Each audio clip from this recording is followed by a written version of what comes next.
कोतवाली थाने से 50 मीटर दूर युवक की हत्या। गुस्साए परिजनों ने कोतवाली थाने के सामने किया चक्का जाम। कोतवाली थाने से 50 मीटर दूर चक्रा घाट पर शुक्रवार रात 9:30 बजे 3 बदमाशों ने अमित दुबे को घेरकर धारदार हथियारों से हमला कर हत्या कर दी, जिससे सागर नगर में सनसनी फैल गई। वहीं घटना से गुस्साए मृतक के परिजनों और समाज के लोगों ने शनिवार दोपहर कोतवाली थाने के सामने चक्का जाम कर दिया। वहीं पुलिस के वरिष्ठ अधिकारी मौके पर पहुंचे हैं, जो लगातार समझाइश दे रहे हैं।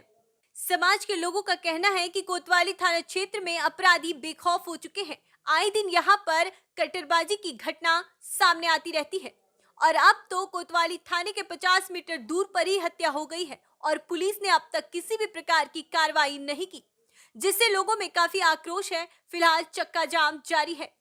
जानकारी के अनुसार मृतक की 2 साल पहले ही शादी हुई थी। वह चक्रा घाट पर ही चाट का ठेला लगाता था। कुछ दिन पहले ही बदमाशों से राह चलते उसका विवाद हुआ था।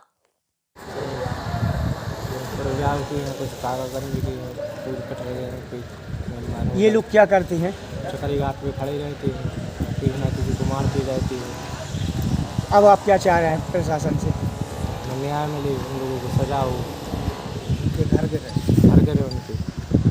अब कल रात में एक घटना हुई है जो थाने से कम 100 मीटर की दूरी भी नहीं है। हाँ। किस नज़रिए से देख रहे हो, क्या लग रहा है आपको? अरे सर, वो इसी वजह से देख रहे हैं कि वो प्रशासन बिल्कुल वो है, सहयोग नहीं अपने उससे काम से नाकाम है।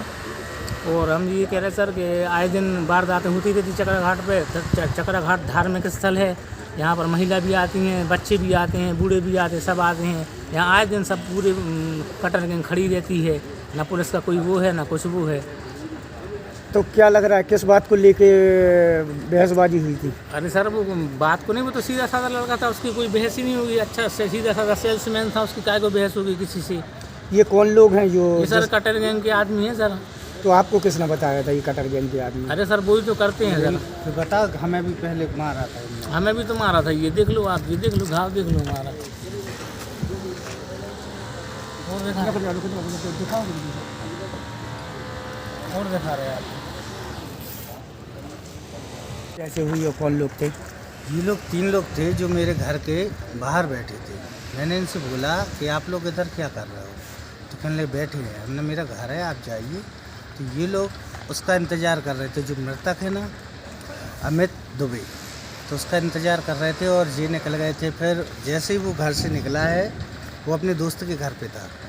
जैसे ही वो घर से निकला है तो ये लोग उसके पीछे पीछे जाके उन्होंने चक्रा घाट पे उसका कत्ल कर दिया। नहीं तो किस बात को लेके बहसबाजी हुई थी? क्या पूर्व में कोई रंजिश थी? ये कौन लोग हैं इसका भैया मुझे कोई जानकारी नहीं है, पर इतना देखा था मैंने, ये इसके पीछे जा रहे और सीसीटीवी कैमरे में कैच हुआ था कि ये उसके पीछे जा रहे थे और इन्होंने ही चक्रा घाट पे उसकी ये हत्या कौन की। लोग हैं, क्या करते हैं? सर, ये लोग कटर गैंग शायद ये उसी के मेंबर हैं। और ये लोग क्या है, नाबालिग टाइप के छोटे छोटे दिखते हैं और कटर वगैरह लेके परेशान करते हैं, वसूली करते हैं, चक्रा घाट पे लोगों को परेशान करते हैं। अब आप क्या चाह रहे हैं? हम प्रशासन से अपने छोटे भाई की, हमारे मोहल्ले का लड़का है, ये चाहते हैं कि उसके साथ इंसाफ हो, उनके घरों पे बुलडोजर चलाया जाए।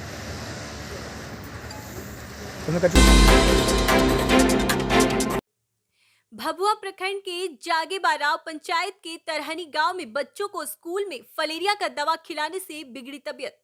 भभुआ प्रखंड के जागेबाराव पंचायत के तरहनी गांव में बच्चों को स्कूल में फलेरिया का दवा खिलाने से बिगड़ी तबीयत। आनन फानन में बच्चों को सदर अस्पताल भभुआ लाया गया। सूचना मिलते ही सदर अस्पताल भभुआ पहुंचे जिला परिषद भभुआ विकास सिंह। मौके पर उपस्थित जिला परिषद सदस्य ने बताया कि कैमूर जिला में कई गांव से यह जानकारी प्राप्त हो रही है कि बच्चों को विद्यालय पर दवा देने से उनकी स्थिति बिगड़ गई है। भभुआ प्रखंड के तरहनी गांव के बच्चे को देखने सदर अस्पताल आया हूं, जहां चिकित्सकों द्वारा बेहतर इलाज किया जा रहा है। बच्चों की स्थिति संतोषजनक है। कैमूर जिला में कई प्रखंडों में इस तरह का घटना सामने आया है, जहां विद्यालय पर दवा खाने के दौरान बच्चों की स्थिति बिगड़ गई है। सभी विद्यालय और जिला प्रशासन से अपील करता हूं कि जो भी दवाई स्कूल और विद्यालय पर दिया जा रहा है, उस दवा का पहले जांच हो, तभी दवा दिया जाए। इस दुख की घड़ी में परिवार के साथ में मजबूती से खड़ा हूं। वहीं साथ में सैकड़ों लोग उपस्थित रहे। वहीं परिजनों को साथ देकर हर संभव मदद करने का भरोसा दिया। अभी बता दें आपको कि भगवा प्रखंड के जागेवरा पंचायत के सरहदी गांव में बच्चों को दवा दिया जा रहा था, जिससे काफ़ी बच्चे बीमार हैं। और यही नहीं, क्षेत्र में कई जगह से चर्चा कैमूर जिला से आ रही है, नुआओं प्रखंड से लेके और इधर महुत पंचायत से भी कई जगहों से ये सूचना आ रही है कि बच्चों को जो स्कूल में दवा दिया जा रहा है, बच्चे बेहोशी की स्थिति में हो जा रहे हैं। तो अभी यहाँ हम आए हैं इस दुख की घड़ी में परिवार को साहस देने के लिए। बच्चों की स्थिति का जायजा लिया हमने। पानी चढ़ रहा है, बहुत इच्छा चल रही है बच्चों की और स्थिति भी सही है और बच्चे इधर उधर के हैं। मैं सभी लोगों से कहना चाहता हूँ कि इधर उधर भटकने की जरूरत है, सदर अस्पताल आएँ, यहाँ सब सुविधा उपलब्ध है और हर संभव मदद किया जाएगा, इलाज कराया जाएगा। और मैं तत्काल कहना चाहता हूँ जिला के सभी स्कूल प्रबंधन विद्यालय, जो भी सरकारी विद्यालय में दवा बढ़ रही है, तत्काल प्रभाव से बंद करना है। क्योंकि अगर कोई भी विद्यालय को अगर दवा देंगे तो बीमार होंगे, बहुत स्थिति नाजुक होगी, अपना सब करना होगा। और ये बहुत ही दुर्भाग्यपूर्ण घटना है। बच्चे बहुत छोटे छोटे हैं और दवा किस प्रकार रिएक्शन किया है, क्या किया है, दवा का जांच होने के बाद ही कोई भी व्यक्ति बच्चों को दवा दे। और इस दुख की घड़ी में मैं परिवार के साथ खड़ा हूँ और हर तरह से परिवार को सहयोग किया जाए। क्या नाम पड़ेगा? मैं विकास सिंह लल्लू पटेल, सदस्य जिला परिषद कैमूर। शिक्षा मित्र ओम प्रभा के भरोसे चल रहा प्राथमिक विद्यालय चंद्रा लोनियान प्रयागराज उत्तर प्रदेश में सर्व शिक्षा अभियान के तहत बच्चों को बढ़ाने के तमाम दावों के बीच जनपद के विकास खंड शंकरगढ़ के प्राथमिक विद्यालय चंद्रा लोनियान में मात्र एक शिक्षा मित्र ओम प्रभा के सहारे चल रहा है। ऐसे में एक साथ 5 कक्षा के छात्रों को अलग अलग कक्षाओं में बैठाकर शिक्षा देने से उनकी शिक्षा तो बाधित हो रही है, साथ ही उक्त शिक्षा मित्र पर अतिरिक्त भार भी पड़ रहा है। इससे उनकी क्षमता प्रभावित होने से इनकार नहीं किया जा सकता है। बता दें कि मीडिया टीम के भौतिक परीक्षण में शनिवार को विद्यालय में केवल शिक्षा मित्र मौजूद मिली, जबकि इस समय विद्यालय में शिक्षा मित्र ओम प्रभा के अलावा सहायक अध्यापक नारायण सिंह व सहायक अध्यापक दीपक कुमार सोनी विद्यालय में कार्यरत हैं। शिक्षा मित्र ओम प्रभा ने जानकारी देते हुए बताया कि जनवरी से ही नारायण सिंह चुनावी ड्यूटी में लगे हुए हैं। दूसरे सहायक शिक्षक दीपक सोनी तबियत खराब होने की वजह से आकस्मिक अवकाश पर हैं। वहीं अभिभावकों की माने तो नारायण सिंह कोई न कोई बहाना बनाकर अक्सर विद्यालय नहीं आते हैं। ऐसे में बच्चों के भविष्य के साथ खिलवाड़ हो रहा है। अहम और बड़ा सवाल यह खड़ा होता है कि एकल विद्यालय होने के बावजूद नारायण सिंह की ड्यूटी चुनाव में कैसी लगी, जबकि पूर्व प्रधानाध्यापक शशि मिश्रा के ऊपर उच्च अधिकारियों के द्वारा कार्रवाई भी हो चुकी है, जो वर्तमान में जानकारी दी गई कि सस्पेंड चल रही है और अतिरिक्त प्रधानाध्यापक का चार्ज नारायण सिंह को दे दिया गया है। बावजूद इसके सहायक अध्यापक चुनावी हवाला देकर और दूसरे सहायक अध्यापक बीमारी का बहाना बताकर विद्यालय से नदारत है। ऐसे में कहना अतिशयोक्ति नहीं होगी कि ऐसे लापरवाह शिक्षक शिक्षा व्यवस्था को धता बताकर उच्च अधिकारियों को गुमराह कर रहे, उन्हें खुली चुनौती पेश करते नजर आ रहे हैं। प्रति माह भारी भरकम वेतन उठाने वाले सहायक अध्यापक विद्यालय आने में हीला हवाली दे शिक्षा मित्र के सहारे विद्यालय को छोड़ दिया है। सूत्र बताते हैं कि जब से खंड शिक्षा अधिकारी शंकरगढ़ ने कार्यभार संभाला है, तब से शिक्षा व्यवस्था चौपट हो रही है। तमाम शिकायतों के बावजूद भी लापरवाह सहायक अध्यापकों के खिलाफ खंड शिक्षा अधिकारी कार्रवाई करने से कतराते नजर आ रहे हैं। शिक्षा मित्र ओम प्रभा का दर्द उस समय छलका पड़ा जब बच्चों के पढ़ने के साथ उन्हें ही सरकारी योजना मिड डे मील के तहत बच्चों के लिए भोजन की भी व्यवस्था करनी पड़ती है।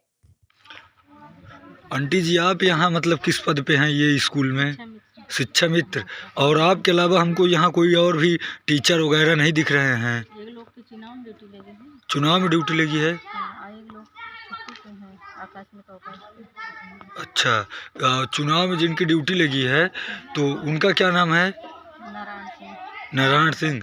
कब से चुनाव में चल रहे हैं?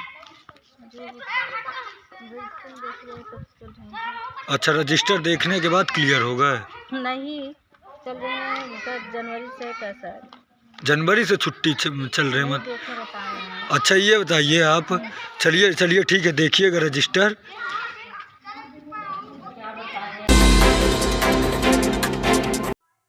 भाजपा ओबीसी कार्यकर्ताओं ने जलाया राहुल गांधी का पुतला। प्रधानमंत्री नरेंद्र मोदी व ओबीसी के ऊपर जातिगत अपमानजनक टिप्पणी विरोध में जलाया राहुल गांधी का पुतला।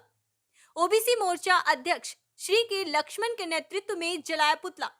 जैसलमेर हनुमान सर्किल गांधी दर्शन के आगे भारतीय जनता पार्टी ओबीसी मोर्चा राष्ट्रीय अध्यक्ष श्री के लक्ष्मण व ओबीसी मोर्चा के प्रदेश अध्यक्ष चंपालाल जी गेदर के निर्देशानुसार भाजपा ओबीसी मोर्चा ने कांग्रेस के राहुल गांधी के प्रधानमंत्री नरेंद्र मोदी जी व ओबीसी के ऊपर जातिगत अपमानजनक टिप्पणी की, जिसके विरोध में भाजपा जिला अध्यक्ष चंद्र प्रकाश सारदा, भाजपा ओबीसी मोर्चा जिला अध्यक्ष खीमाराम सुथार के निर्देशानुसार भाजपा ओबीसी मोर्चा जिला महामंत्री अमृत सुथार भादस सर के नेतृत्व में ओबीसी मोर्चा ने राहुल गांधी का पुतला दहन कर विरोध प्रदर्शन किया व देश के सामने ओबीसी समाज से राहुल गांधी माफी मांगे, इस तरह की बिना सोचे समझे किसी भी वर्ग पर टिप्पणी न करे जिससे किसी वर्ग को ठेस न पहुंचे। इस प्रदर्शन में ओबीसी मोर्चा के जिला आईटी संयोजक द्वारका दैया, ओबीसी जिला अध्यक्ष सुनील सोनी नगर,